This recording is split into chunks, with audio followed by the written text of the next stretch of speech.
नमस्कार, आप देख रहे हैं असम इनसाइट और आपके साथ मैं हूं नकुल चतुर्वेदी। तो आज नरेंद्र मोदी बीजेपी की बैठक में आखिरी दिन था बैठक का और नरेंद्र मोदी आज इतना बोले, आज उन्होंने अपने मिशन के साथ अपना विजन भी बताया। एकता के लिए,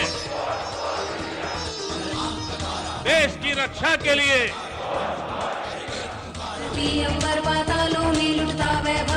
भ्रष्टाचार से मुक्ति के लिए, कुशासन से मुक्ति के लिए,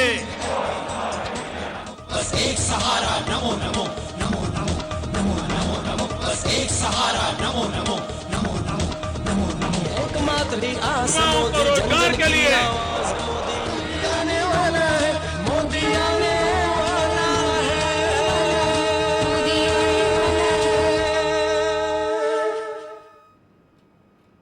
तो बीजेपी के पीएम पद के उम्मीदवार नरेंद्र मोदी वैसे तो विपक्षियों पर हमला करने के लिए जाने जाते हैं, तीखे प्रहारों के लिए जाने जाते हैं, मगर इस बार नरेंद्र मोदी एक अलग ही अंदाज में नजर आए। उन्होंने विपक्षियों पर तो हमला किया ही, साथ ही अपना विजन 2014 भी आज सबके सामने रखा। उन्होंने देशवासियों से अपील की कि आज इंडिया के लिए वोट करें, ना कि जाति, संप्रदाय और क्षेत्रवाद के नाम पर वोट करें। आज नरेंद्र मोदी का भाषण बिल्कुल ही अलग था, बिल्कुल ही डिफरेंट दिखाई दे रहा था। जिस तरीके से अगर हम राहुल गांधी की बात की जाए तो राहुल गांधी ने उस दिन बिल्कुल अलग भाषण दिया था, तो नरेंद्र मोदी ने उससे भी ज्यादा अच्छा आज भाषण दिया। तो देखिए क्या कुछ था आज उनके भाषणों में खास, हमारी विशेष रिपोर्ट। बीजेपी की राष्ट्रीय कार्यकारिणी की बैठक में नरेंद्र मोदी ने नमो मंत्र दिया। भ्रष्टाचार से मुक्ति के लिए, किसानों के कल्याण के लिए, दरिद्र नारायण की भलाई के लिए, लोकसभा चुनाव के लिए कार्यकर्ताओं में उत्साह और ऊर्जा भर दी। सशक्त और फौलादी जैसा कार्यकर्ता चाह रहे थे, मोदी ने उन सभी विषयों को छुआ। भाइयों बहनों, वे नामदार है और मैं कामदार। एक पिछड़ी जाति में पैदा हुआ। मोदी की क्लास राहुल की क्लास से अलग थी।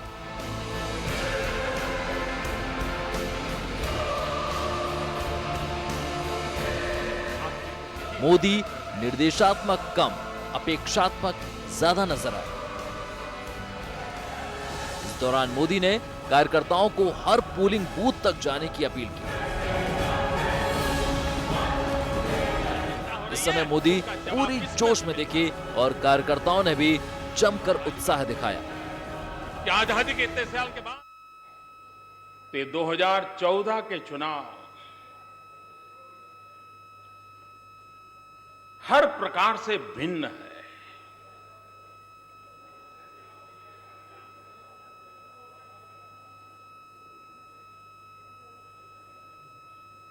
इसके पूर्व देश हमारी सोच है, भारत हमारी माता है।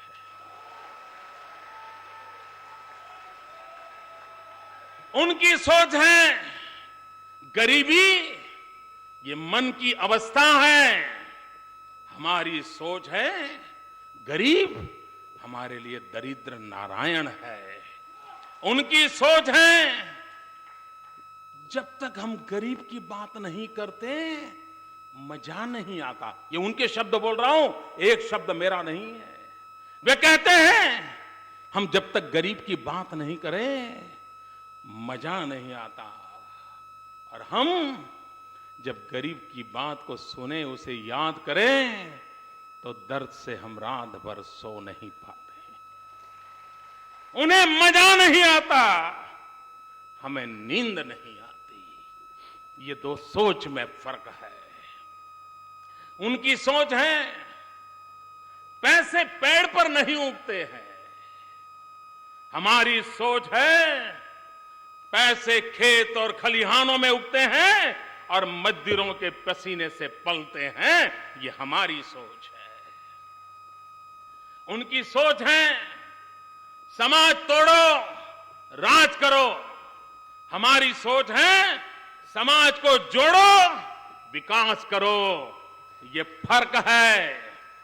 उनकी सोच है वंशवाद, हमारी सोच है राष्ट्रवाद।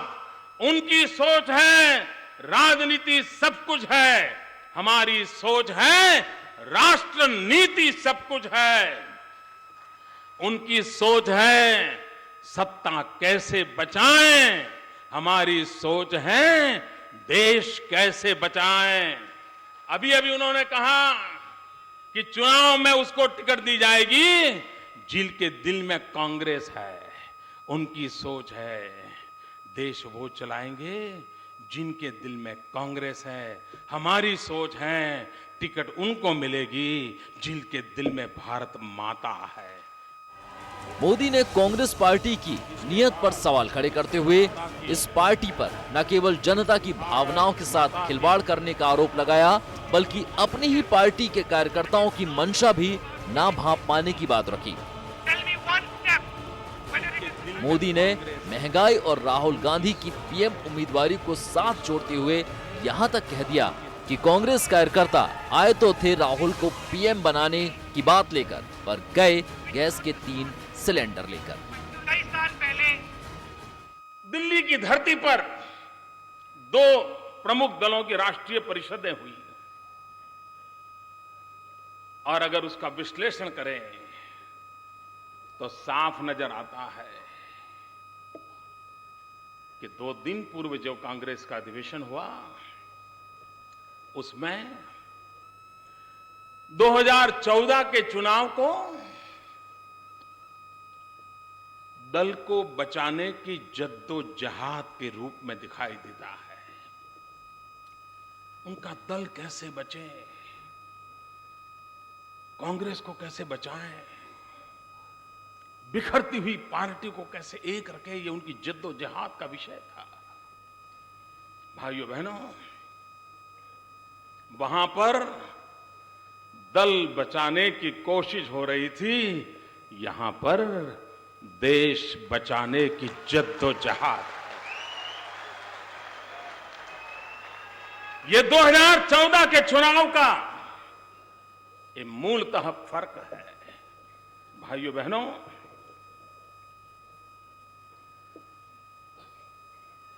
देश के कांग्रेस के कार्यकर्ता बड़ी आशा के साथ दिल्ली आए थे।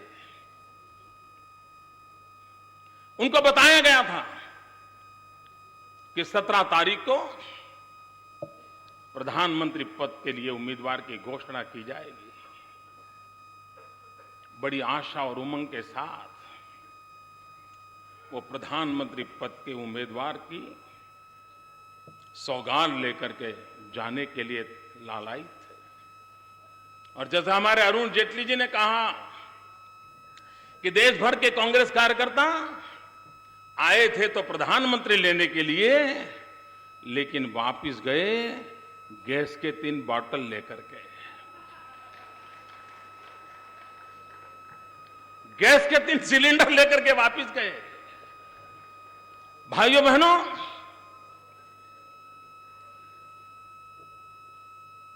वहां पर जो बातें हुई है, कुछ बातों का जिक्र करना मुझे जरूरी लगता है। प्रधानमंत्री पद के उम्मीदवार की घोषणा न करने के पीछे लोकतांत्रिक परंपराओं का उदाहरण दिया गया। क्या यह सच्चाई है?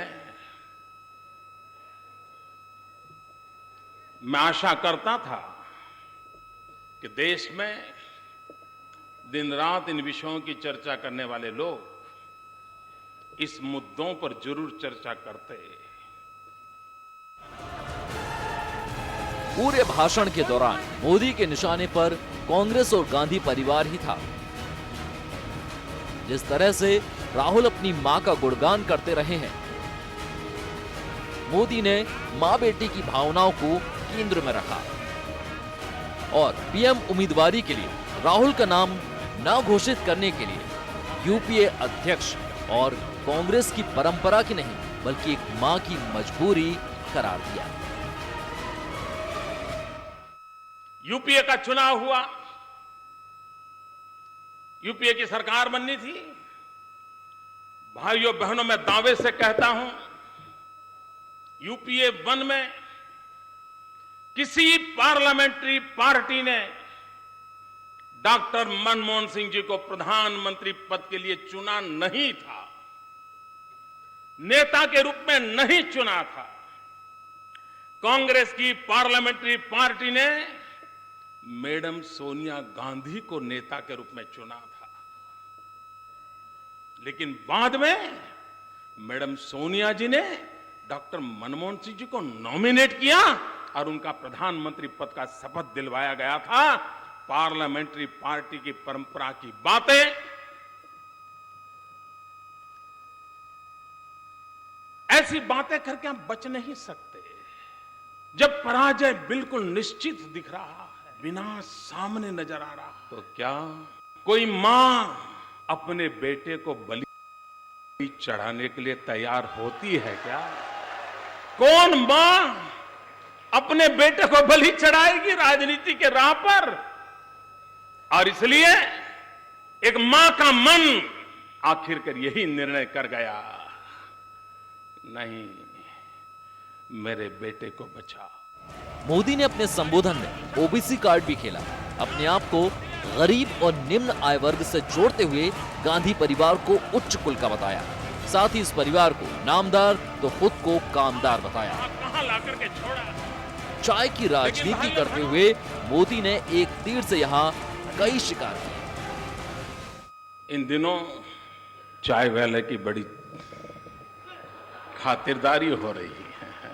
देश का हर चाय वाला सीना तान के घूम रहा है, सामंतशाही मानसिकता घर कर लेती है, और तब उनको विचार आता है लोकसभा का चुनाव महत्वपूर्ण है, कांग्रेस को जीतना भी चाहिए, लेकिन ये तो बेइज्जती का सवाल है कि चाय वाले से भिड़ना, बड़ी शर्मिंदगी महसूस हो रही है, कोई बराबरी नहीं है।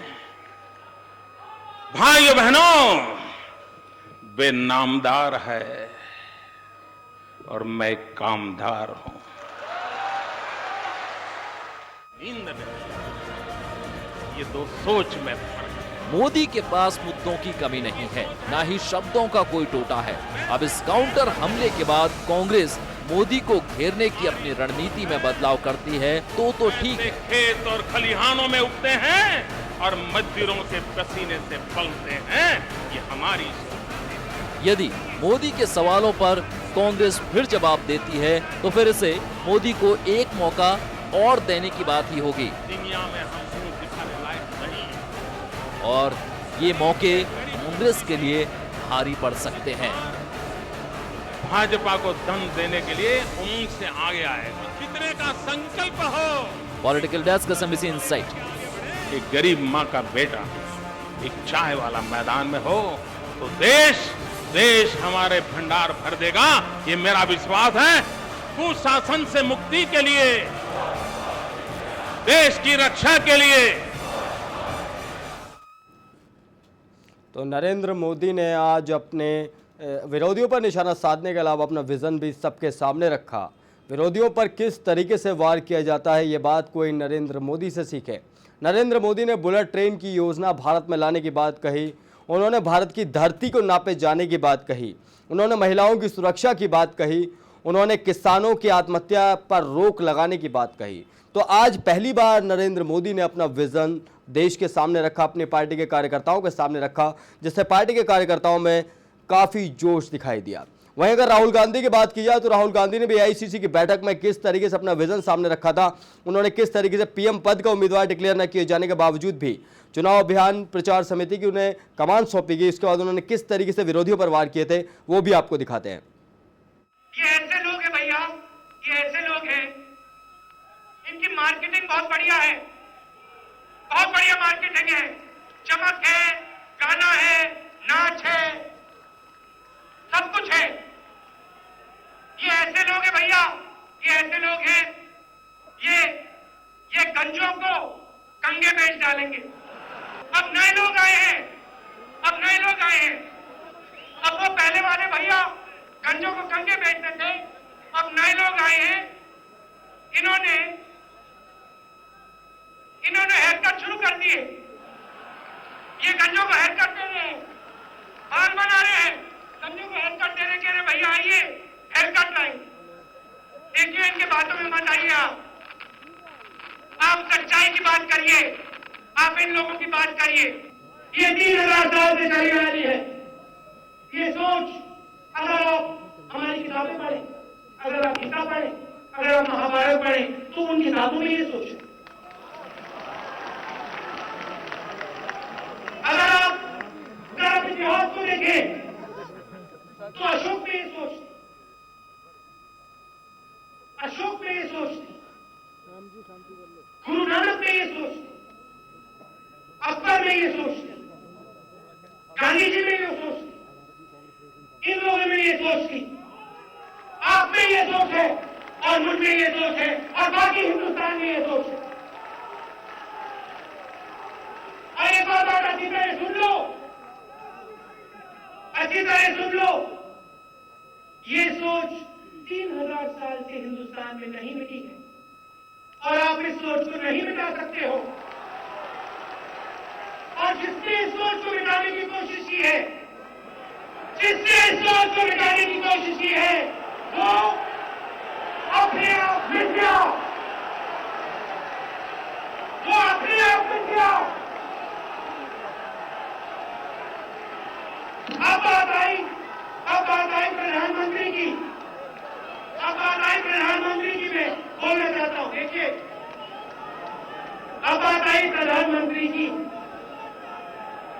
आजकल अखबारों में सब कुछ होता है, मगर अगर आप हिंदुस्तान का कॉन्स्टिट्यूशन पढ़ें तो हिंदुस्तान के कॉन्स्टिट्यूशन में लिखा है कि प्रधानमंत्री को मेंबर ऑफ पार्लियामेंट चुनते हैं। प्रधानमंत्री को मेंबर ऑफ पार्लियामेंट चुनते हैं, ये हमारे कॉन्स्टिट्यूशन में लिखा है। ये लोकतांत्रिक पार्टी है और हम डेमोक्रेटिक पार्टी है और हम डेमोक्रेटिक काम करते हैं। हमने आपको औजार दिए, हथियार दिए। क्या हथियार है? आरटीआई, लोकपाल बिल है, भोजन का अधिकार है, नरेगा है, नरेगा है, कर्जा माफी किया, ये सब आपके औजार हैं। और आपके दिल में सच्चाई है, आप जाइए गांव में, जाइए गांव में जाइए, शहरों में जाइए, कांग्रेस पार्टी के बारे में लोगों को बताइए कि कांग्रेस पार्टी लोकतंत्र की लड़ाई लड़ रही है, आपकी लड़ाई लड़ रही है, आपको शक्ति दे रही है, पावर आपको दे रही है। ये आप कीजिए। चुनाव में हम लड़ाई लड़ेंगे और आप देखना युवाओं को चुनाव होगा और हम चुनाव जीत के दिखाएंगे। We will go into this battle knowing exactly who we are and exactly what we stand for. We will fight with everything that we have within us, every single thing we have within us, all of us. We will not rest. We will not lose courage. And we will not stop. जी हाँ, एक तरफ है BJP तो एक तरफ है कांग्रेस, दोनों राष्ट्रीय पार्टियां। आखिर किसको जीत मिलेगी? क्या यूपीए तीसरी बार सरकार बनाएगी केंद्र में? क्या नरेंद्र मोदी का मंत्र काम आएगा बीजेपी के? क्या एनडीए एक बार फिर से शासनकाल में आएगी? क्या नरेंद्र मोदी का बुलेट ट्रेन का सपना पूरा हो पाएगा? क्या नरेंद्र मोदी का भारत को विकसित देश बनाने का सपना पूरा हो पाएगा? या फिर राहुल गांधी गरीबों की जो राजनीति करते आए हैं उस राजनीति को आगे बढ़ाने में वो सफल हो पाएंगे? तो फिलहाल हम ही रुक रहे हैं, मगर एसएमबी इनसाइट पर खबरों का सिलसिला लगातार जारी है। नमस्कार। भारत की एकता के लिए, देश की रक्षा के लिए,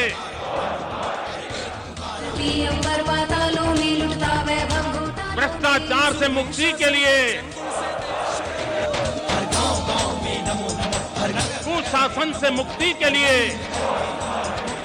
बस एक सहारा नमो नमो नमो नमो नमो नमो नमो, बस एक सहारा नमो नमो नमो नमो नमो नमो, एकमात्र आस युवाओं को रोजगार के लिए